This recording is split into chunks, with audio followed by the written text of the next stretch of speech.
नमस्कार, master stroke में आप सभी का बहुत बहुत स्वागत है। आपके साथ हूं मैं रुबिका लियाकत। मास्टर स्ट्रोक के इस एडिशन में आज आर्यन ड्रग्स केस में डी कंपनी के कनेक्शन की पड़ताल करनी है। इस मामले में शुरू से ही आरोपों के तीर चला रहे हैं नवाब मलिक। आज उनका सामना महाराष्ट्र के पूर्व मुख्यमंत्री देवेंद्र फडणवीस की तलवार से हुआ। फडणवीस आज कुल 28 पन्नों के 2 दस्तावेज लेकर नवाब मलिक के खिलाफ मैदान में उतरे। 20 पन्नों का पहला दस्तावेज नवाब मलिक के एक जमीन सौदे से जुड़ा था, जबकि बाकी के 8 पन्नों में सौदे में शामिल किरदारों का कच्चा चिट्ठा लिखा था। इसके आधार पर फडणवीस ने नवाब मलिक के तार अंडरवर्ल्ड से जोड़ दिए।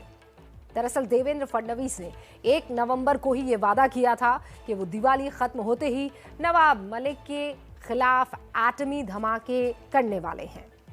इसके जवाब में नवाब मलिक ने अब हाइड्रोजन बॉम्ब की चेतावनी जारी कर दी है। आरोपों की इस बमबारी के बीच ही आर्यन ड्रग्स केस की जांच चल रही है।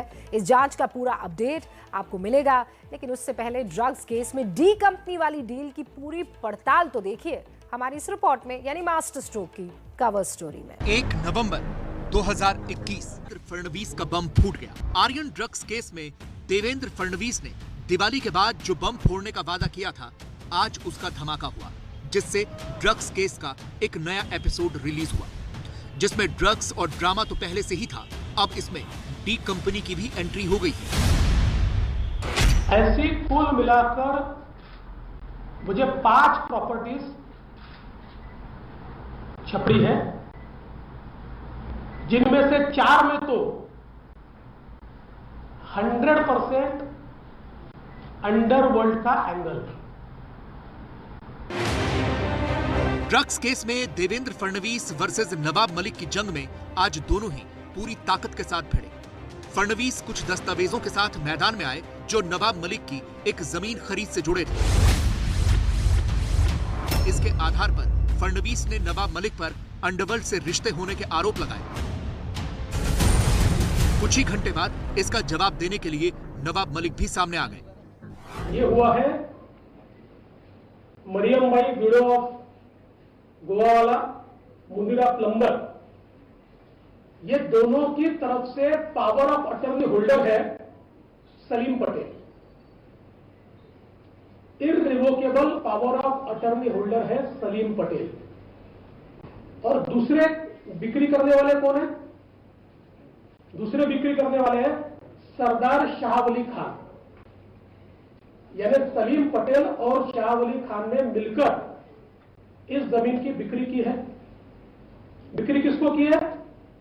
Solidus investments private limited. ये solidus investment private limited company है नवाब मलिक जी के परिवार की। इस पर जो आपको मैंने दिया हुआ है, इस पर लेने वाले की साइन है, वो है फराज मलिक इनकी। इस सॉलिडस में 2019 में स्वयं नवाब मलिक भी थे। जो 1984 में वहां इमारत बनी, गोवा वाला कंपाउंड के नाम से जानी जाती है, जिसमें मुनीरा पटेल ने रस्सी वाला को डेवलपमेंट राइट देके वहां पे 140 से 150 मकान बनाकर आम लोगों को बेचे। आज भी वो सोसाइटी वहां पर है। उसके पीछे जो जमीन है उस पे बड़े पैमाने पे झुग्गी झोपड़ी है, और हमारा एक गोडाउन वहां पे है जिसकी सॉलिडस इन्वेस्टमेंट कंपनी की वो लीज पर, जो मुनीरा है उनसे वो लीज पर थी 30 साल पहले से। और आगे हमारी उसी प्रॉपर्टी में 4 दुकानें थी। आप कह रहे हो कि फेक टेनेंसी क्रिएट की गई। देवेंद्र फडणवीस के आरोप और नवाब मलिक के जवाब की पूरी कड़ियां बेहद उलझी हुई हैं, और ये तार डी कंपनी तक कैसे पहुंचते हैं, इसे समझना बेहद जरूरी है। देवेंद्र फडणवीस का आरोप है कि नवाब मलिक ने कुर्ला में दाऊद के गुर्गे सलीम पटेल और सरदार वली खान से जमीन ली, जवाब में नवाब मलिक का कहना है कि जमीन की power of attorney Salim Patel के पास थी। मालिक मुनीरा पटेल से डील करके जमीन ली थी। फडणवीस का यह भी आरोप है कि सलीम पटेल और सरदार वली खान से जमीन कौड़ियों के भाव में ली गई, लेकिन नवाब मलिक का कहना है कि कीमत का भुगतान नियमों के मुताबिक हुआ है। पूरी जमीन में एक हिस्सा सरदार वली के नाम था, उस हिस्से का पैसा सरदार वली खान को दिया गया।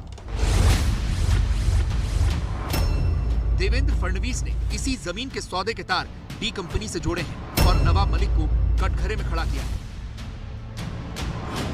मुंबई में बम विस्फोट में हमारे मुंबईकरों के चीथड़े उड़ते हुए हमने देखे, चीथड़े। और सबसे बड़ी बात, मुंबई के गुनहगारों से आपने जमीन क्यों खरीदी? मुंबई में बम विस्फोट करने वालों से आपने जमीन क्यों खरीदी? देवेंद्र फडणवीस का आरोप है कि नवाब मलिक ने जमीन के लिए जिन दो लोगों को पैसे दिए वो मुंबई को सबसे बड़ा जख्म देने वाले गुनहगार हैं और ये बात नवाब मलिक को पता थी। इस स्टोरी में डी कंपनी के ट्विस्ट को समझने के लिए ये जरूरी है कि सलीम पटेल और सरदार शाह वली खान की हिस्ट्री तलाशी जाए, जिससे डील के तार डी कंपनी से जुड़ते हुए दिख रहे हैं। तो सबसे पहले आप सलीम पटेल की हिस्ट्री की पड़ताल को देखिए। फडणवीस के आरोपों के मुताबिक सलीम पटेल दाऊद की बहन हसीना पारकर का ड्राइवर था। हसीना पारकर के बॉडीगार्ड और फ्रंटमैन के तौर पर यह काम किया करता था। मुंबई में हसीना पारकर की संपत्ति का पावर ऑफ अटॉर्नी ज्यादातर केसेस में सलीम के पास ही हुआ करता था। 2007 में जब हसीना पारकर गिरफ्तार हुई तो उसके साथ सलीम पटेल को भी गिरफ्तार किया गया था। दाऊद इब्राहिम के साथ भी सलीम पटेल के फोटोग्राफ सामने आ चुके हैं। सलीम ने हसीना पारकर के नाम पर मुंबई में कई कीमती जमीनों पर कब्जा भी किया है। सलीम पटेल के बाद फडणवीस ने जो दूसरा नाम लिया वो है सरदार शाह वली खान का। सरदार शाह वली खान की भी हिस्ट्री आप समझ लीजिए। सरदार शाह वली खान मुंबई धमाकों का गुनहगार है। इसे उम्र कैद की सजा हुई है। इस वक्त जो है वो ये जेल में है।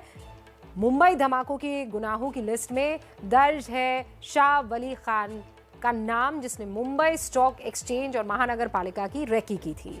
जब धमाकों के लिए गाड़ियों में विस्फोटक भरा जा रहा था, शाह वली खान मौके पर मौजूद था। उसने भी गाड़ियों में आरडीएक्स भरा था। शाह वली खान को मुंबई धमाकों की जांच में टाइगर मेमन का बेहद करीबी पाया गया था।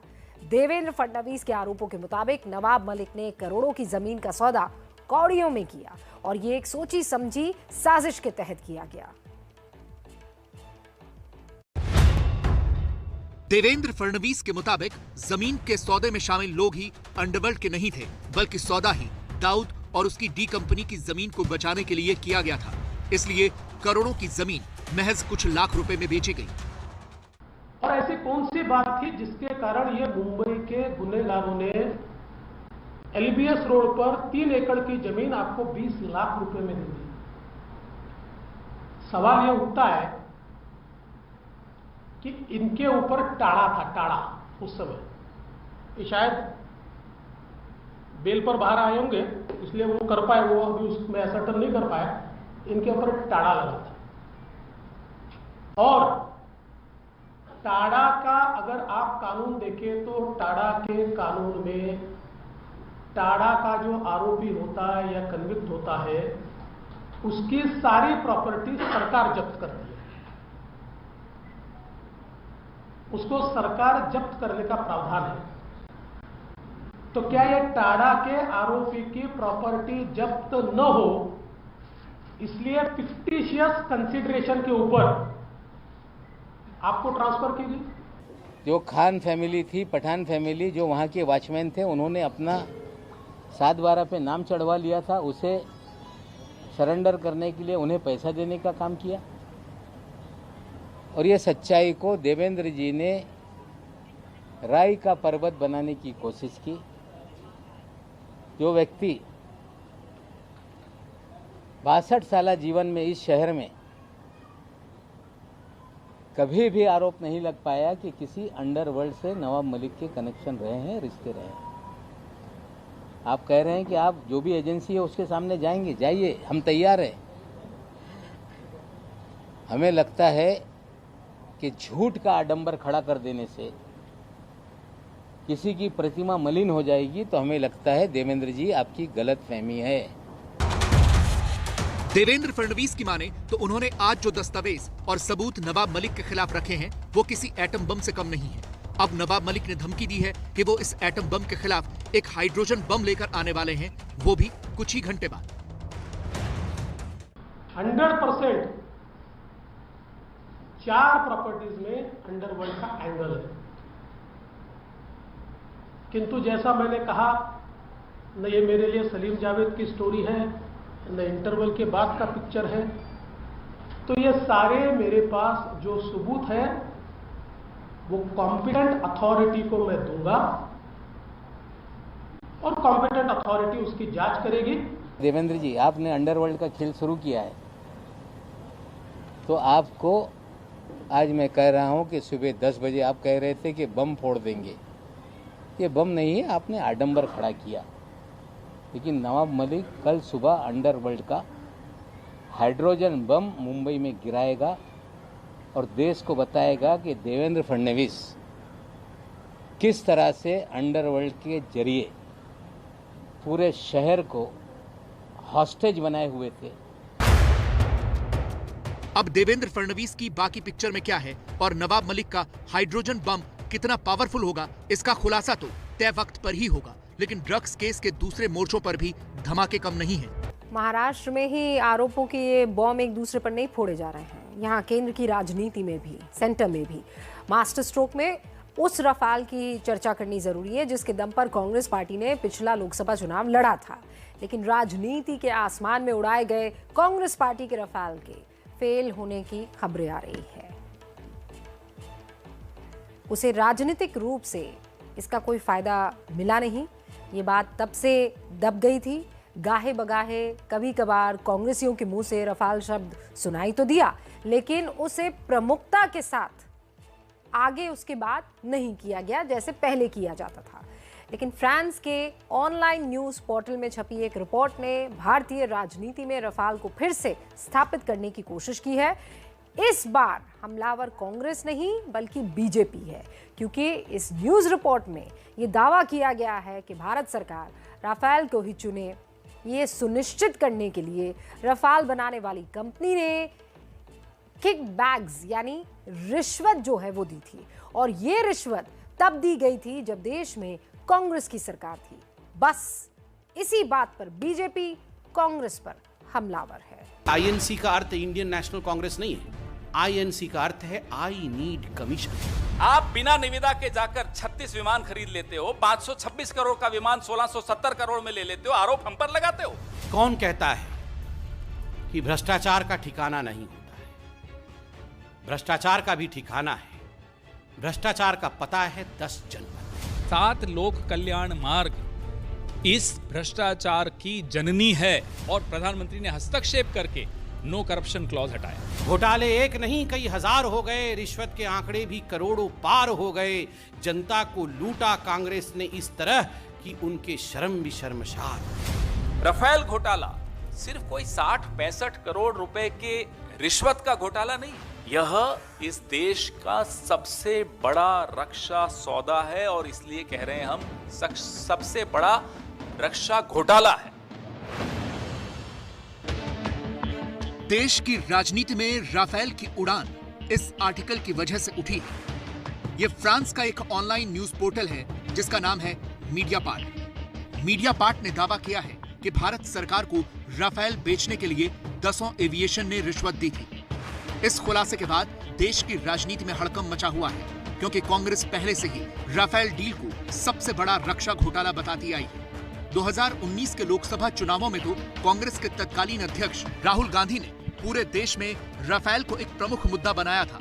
चुनावी रैली से लेकर संसद तक राहुल गांधी सिर्फ राफेल की बात करते थे।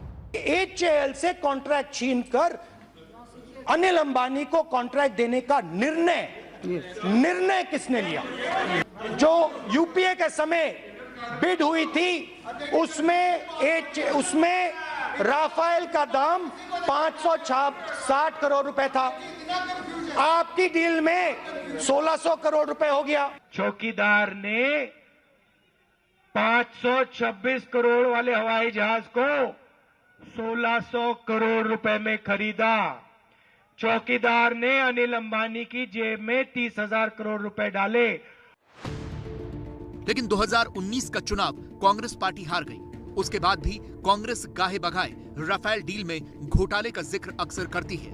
अब जब फ्रेंच न्यूज पोर्टल मीडियापार्ट ने इसमें कमीशन का जिक्र किया है, तो बीजेपी को कांग्रेस पर हमले का मौका मिल गया है, क्योंकि मीडियापार्ट का दावा है कि उनके पास 10 एविएशन की तरफ से राफेल फाइटर जेट की डील के लिए रिश्वत देने के सबूत हैं। ये भी दावा है कि 7.5 मिलियन यूरोज यानी 65 करोड़ रुपए की रिश्वत बिचौलिए सुषेन गुप्ता को दी गई थी।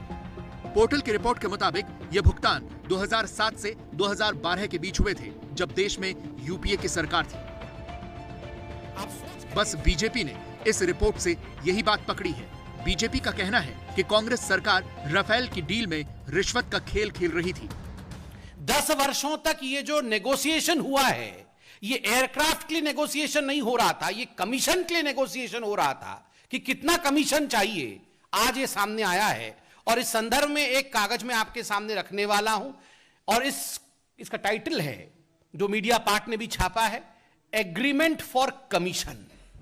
भारत ने वर्ष 2012 में फ्रांस की दासो कंपनी को 126 रफाल लड़ाकू विमानों के लिए चुना था। इन 126 रफाल लड़ाकू विमानों में से 18 सीधे कंपनी से खरीदे जाने थे और बाकी 108 का निर्माण भारत में किया जाना था। लेकिन वर्ष 2014 में जब मोदी सरकार सत्ता में आई, तो उसने इस प्रोजेक्ट, जिसे MMRCA प्रोजेक्ट का नाम दिया जाता था, उसे ठंडे बस्ते में डाल दिया। इसके बाद सितंबर 2016 में भारत ने फ्रांस की सरकार के साथ सीधे 36 रफाल लड़ाकू विमानों को खरीदने का सौदा कर लिया। फ्रेंच मीडिया पोर्टल मीडियापार्ट की रिपोर्ट में यह भी लिखा है कि सीबीआई और ईडी के पास अक्टूबर 2018 से ही डील में रिश्वत के सबूत हैं, लेकिन उन्होंने केस आगे नहीं बढ़ाया। अब ये बात कांग्रेस ने पकड़ ली है और कांग्रेस इसे लेकर सरकार पर आरोप लगा रही है। हमें इन तारीखों का जवाब दीजिए कि जब भारतीय नेगोशिएशन टीम की आंतरिक गोपनीय दस्तावेज सुषेन गुप्ता के घर पे के कार्यालय में आपकी ईडी बरामद करती है, तो आप चुप क्यों रहते हो? जब सीबीआई के पास अटॉर्नी जनरल मॉरिशस के ये सारे कागज देते हैं, 2018 में देते हैं, तो आप सीबीआई डायरेक्टर को हटा देते हो, बजाय इसके कि उन कागजों के आधार पर कोई इंक्वायरी करते सुषेन गुप्ता पर राफेल घोटाले में उनकी क्या भूमिका रही है, क्योंकि आपकी अपनी भूमिका रही है। इस पूरी डील में सुषेन गुप्ता नाम के एक दलाल का नाम आ रहा है।